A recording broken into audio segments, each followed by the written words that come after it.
underway.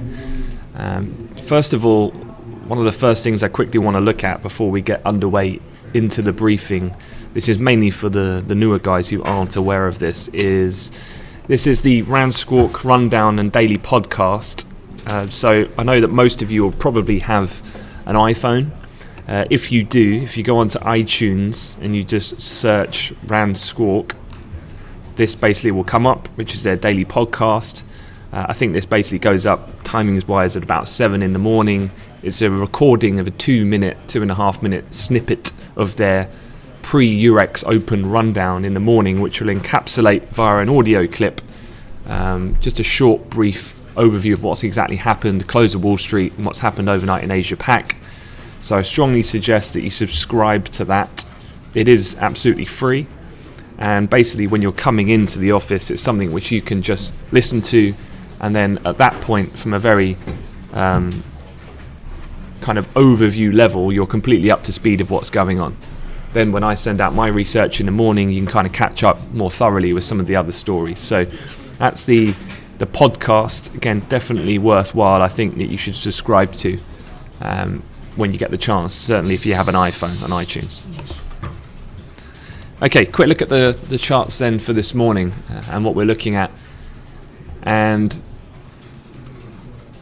one of the most surprising things yesterday was, out of nowhere, we had quite an aggressive move lower in the US equity market shortly after the open on Wall Street, which, as you can see, that volatility picking up through 2:30 London time. Then we saw some fairly aggressive selling on the downside. And one of the important things here was that, and this was one of the toughest things in my previous job when I used to teach analysts when they had to squawk over trading floors, was about this would be the situation where they would struggle the most. Because in this particular scenario, obviously as a trader, you're going, why is it selling off? What's going on? What have I missed? What's the headline? When in actuality, there isn't a headline. And it's just, the natural order of flow going through the market. It starts to pick up, some downside technicals get broken, the momentum picks up, maybe an algo picks up on that, exacerbates the move further, and then it's almost self-capitulating in a way, and the move becomes a greater size without really much in the way of a real fundamental driver. Certainly timings-wise, it came after what we were looking at. If you remember yesterday when we were talking in the morning session was very quiet. And then I was suggesting that between 2:30 and 3:30 would be your key hour of market activity. And then lo and behold, this is 2:30 to 3:30 was that big sell-off. This is when what I want you guys to do is be planning your kind of day around when these things might occur. And obviously when Wall Street gets underway, that early part of trade, when all the orders start going through the market, is quite often where you see that volatility pick up. Then also, of course, you had the data, of which was a little bit mixed, really. It was hard to pin the entire move on the data because the ISM manufacturing number was in fact on a headline, slightly better than expected. But there was some slight deterioration in the new orders. The construction spending which came alongside it was weak. And so we started to sell off.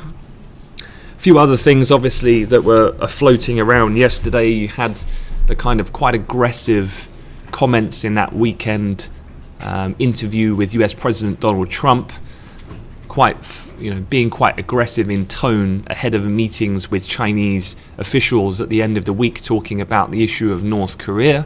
Maybe that just heightened some uncertainty about his protectionist kind of policies with these major global trading partners going into those talks.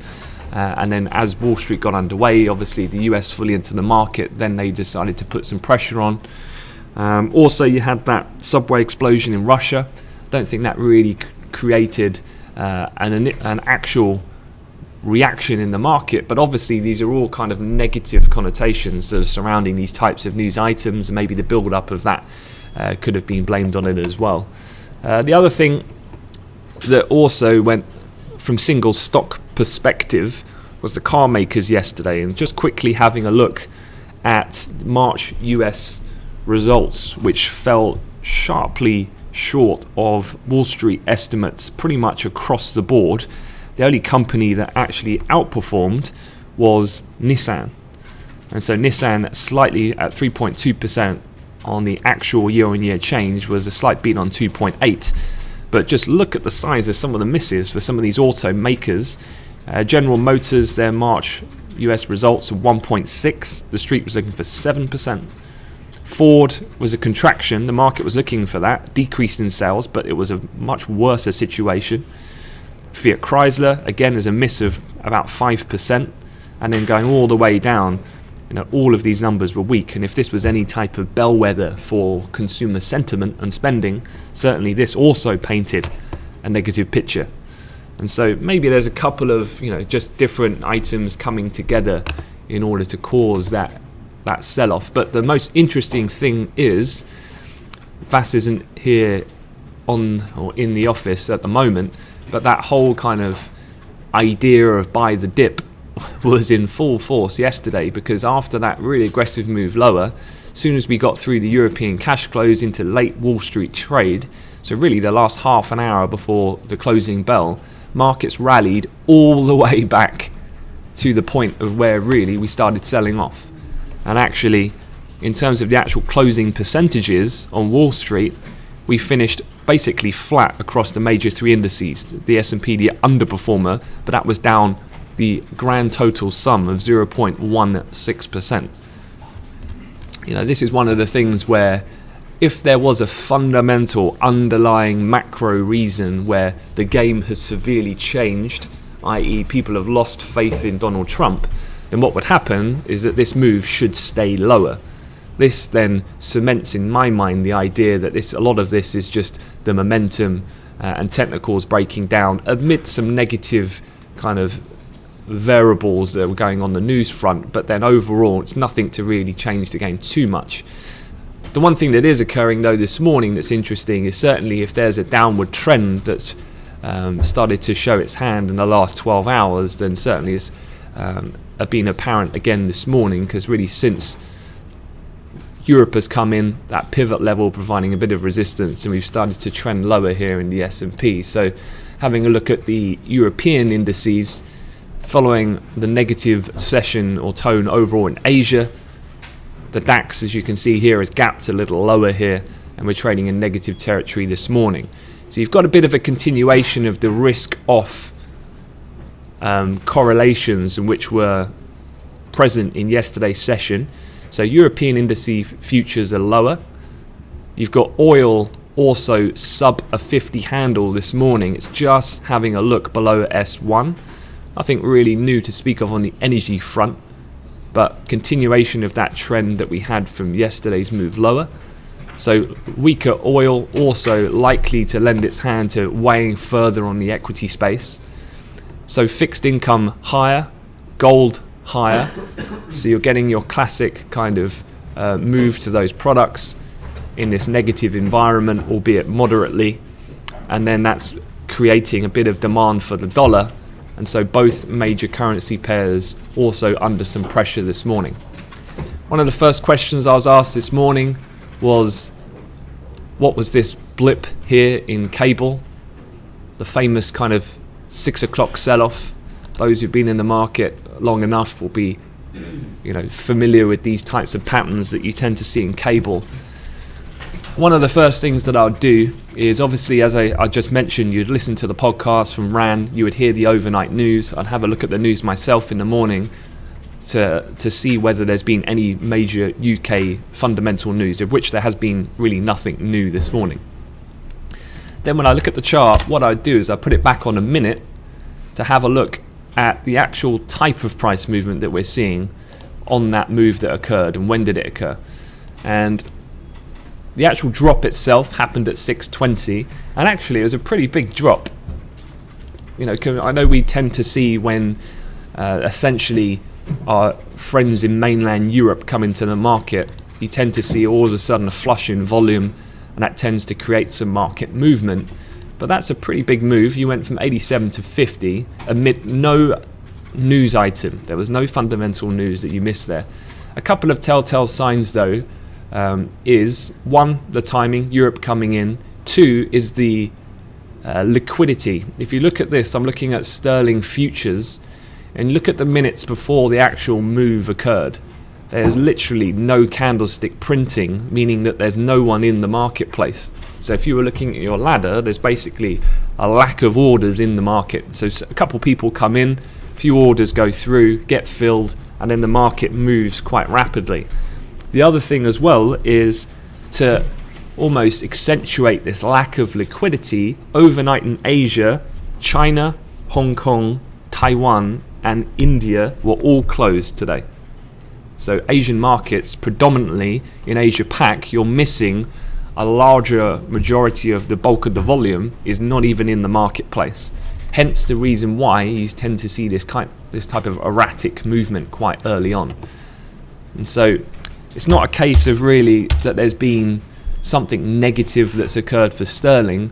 It's more a case of just a market function, if you like, on its structure, of the fact that there's not a lot of people in the market, and then a few orders get hit, maybe a technical level gives way, a few stops get run, and then, which would be evident in terms of when you look at, say, the previous or the end of last week, that low print here, you can see that wick where it's bounced, it's triggered probably some stops on that level, gone all the way back down and come back up exactly to the point of which now it's trending lower. Amid more so is the dollar strength that was a similar pattern to yesterday amid some of the risk off kind of tone to the markets. So a couple of interesting moves that have occurred. A few other things to be aware of though from a news perspective that have happened overnight. One thing is Aussie dollars looking quite interesting this morning. And this is a product that you guys can trade, and it's testing S2 already, and you can see the predominant amount of the movement came at 5:30 earlier this morning. What happened at 5:30? Well, this is different. There is a piece of fundamental news that caused this move lower. That was the RBA, the Reserve Bank of Australia's interest rate decision. The headline Bloomberg running kind of sums it up. So RBA swats away hawks as job market unease signals extended pause. So policymakers basically have painted a weaker picture of employment, signalling an extended pause on interest rates and sending the currency lower. So a dovish kind of stance where some were positioning for potentially a hawkish delivery from the Reserve Bank of Australia has seen the Aussie weaken. This obviously coming in context as well with the move to safer assets, which has helped propel the dollar a little bit firmer this morning with the dollar index up 0.2. So I guess maybe just keeping half an eye on this Aussie currency if it starts to move a little lower. You can see here, this is a slightly longer dated chart. That big green candle, that was obviously the Fed rate decision. That was when the dollar weakened substantially on the back of the shallower trajectory for interest rate hikes going forward from the Fed in those dot plot projections. So we've already taken that entire move back on this more concerted break that we've seen from overnight. Probably looking downside, you've got that low comes in here on the 14th. That was also around the lower points seen at the beginning of March. And then beyond there, the 75 handle, I'd say it'd probably be a psychological barrier on the downside on slightly longer dated technicals. One of the other things then to have a look at, and maybe this will come into more focus later this evening and probably tomorrow morning, this will be important, and I must make my best effort to say these names correctly, or Philippe will give me another clip round the ear hole if I get it wrong again. But this is the French presidential election live debates. If you remember, let me just show you this chart, because this is what's interesting. This is the second live televised debate, and if you remember, it was a lot of pressure on Macron at the beginning because he was the kind of new golden boy, if you like, the centrist candidate who had surged in the polls. But a lot of people were going into the first televised live debate with some apprehension of whether he could put up with the kind of pressure of being the main man and target for the other more kind of well-known politicians such as Le Pen and Fillon, how he would stand up to their questioning in a live format. And actually, he did better than expected. The reason being that these televised debates are interesting is that being a centrist politician, he's obviously a much more easier target if you were more further right or left leaning, given that he's sitting on balance in terms of his political view. But he actually did very well in the first time, and that was back on March 20th. And if we look at how he has performed thereafter, he's been fairly consistent. And actually, one of the more interesting things here is presently, even in the first round, he is currently above Le Pen in terms of the opinion polls at the moment. One of the most surprising ones, and one of the chaps we were talking about yesterday, was Mélenchon, who has crept up here. This is this bottom line that you're looking at, let's say the orange colour, and there's been a divergence between the left, so the lesser well-known politician, Hamon, is falling, and people are going back to the more traditional party base. And so he has crept up to a point where he is within striking distance of taking third place from Fillon. And Fillon has obviously been on the back foot. You can see broadly was plus 20 before, but has continued to fall down to 17, 16 in some polls. This is because of the various allegations going his way. So it'd be quite interesting to see how Macron performs this time round. Obviously, the closer we get in towards April will be important. And don't forget, remember the charts we were looking at yesterday? When you look at the more traditional party set like Le Pen, I think I'm right in thinking that poll at the weekend suggested 83% of people are absolutely certain Le Pen supporters that they're going to vote for her. Fillon, I think it was more like 72%, whereas Macron has the most amount of people that are still a little bit undecided on whether or not they will back him or not. That means then that it, by no means is a shoo-in that Macron is even going to go through to the second round, despite what the polls are telling you, because he is a much more newer face on the scene of politics, so to speak. Even his party is not that old. And so later on tonight, it's going to happen just after 7:30 p.m. London time. A televised debate is going to get underway. I must warn you, though, that this is going to last for 3.5 hours. So it's a very long session. Potentially, if you were some of the live guys, if you were trading FX, they might offer up some activity for the euro currency, depending on how well that he does. But if you think about it, having known what we did before from the previous televised debate on the 20th of March, what do you think Le Pen, Fillon and all the other politicians are going to be doing? They're going to be, if I was them, I'd go after Macron, full on assault on Macron this evening. So if he was under pressure the first time, I think if he can come out on top, I'd be very impressed when we talk this time tomorrow.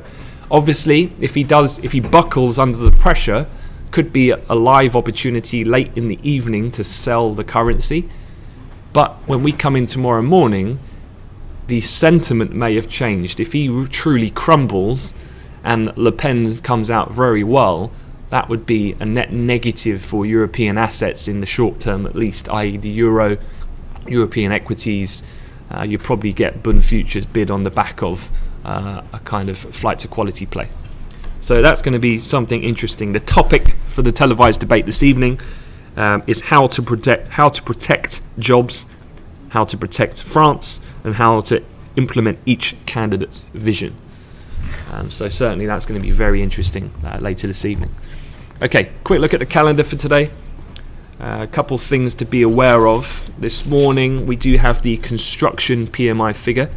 This kind of is the second of the 3 of the PMI readings that we'll get from the UK. So we had manufacturing yesterday, which albeit was in expansionary territory above 50, but was the second successive month of slowing down. Price pressures still remaining elevated, so the inflation aspect still to be monitored. The construction PMI figure is probably the least important of the three that we'll get. The service one obviously is the most important. Just quickly, just to kind of hammer home the point of the three PMIs which we see from the UK this week. We have manufacturing, we'll have construction and services. If you look at the service sector, this is the overwhelming contributor to economic growth in its contribution to UK GDP. If you look at 2016, you could go all the way back in the last few years, it's the same story. The one thing that is apparent here then is construction is by far the smallest contributor. So as such, when you're looking for potential read-across impact into the sterling currency, it's obviously going to be muted compared to when the service figure comes out later on in the week. And so I would look at that accordingly. And when it comes to trading this construction PMI number, I would say unless it is a substantial outlier, i.e. phenomenally strong, or the opposite and very weak, then it's unlikely to really create much activity or movement in the sterling currency. Looking further forward, Eurozone retail sales is very much a non-event. That never really moves the market. So then we focus on into the afternoon, where you've got headline figures of US trade balance at 1:30, split with a 3 o'clock release of factory orders and durable revisions coming out. So 1:30 and 3 o'clock again, some fairly significant US economic data might provide some volatility upon the release, and as we saw yesterday, might act as a bit of a catalyst to then spark a bit of market movement. But overall, again, I'm not expecting this type of data this early on in the quarter to really carry much sway in terms of overall assessment of Fed policy thinking, given we're not priced for another rate hike for another couple of months as yet. Speakers wise, you got ECB's Draghi is speaking later on this afternoon at around cash open of Wall Street, 2:30, launching of a new €50 banknote. So very unlikely to speak about policy or the economy, but whenever the president is speaking, I would definitely keep half an ear on the squawk. Leakening then at 3 o'clock. Okay, that's your calendar and your kind of wrap up for this morning. So you've got a bit of a continuation of a very mild risk-off tone, meaning that fixed income futures are up slightly. Gold also up another $5-6, are sitting around $12.60. Bit of dollar strength weighing on both major pairs. We rallied late on Wall Street, but I'd say that kind of early sell-off did or has created a bit of a negative sentiment, and that fed through into the Asia session, which was holiday impeded in terms of volume, but overall was a negative session, and that's kind of weighed at the open this morning. Okay guys, going to leave it at that. As per usual, any questions though, feel free to fire them in the chat. Happy to help. Otherwise, have a good day, and I'll catch you later on. Thank you.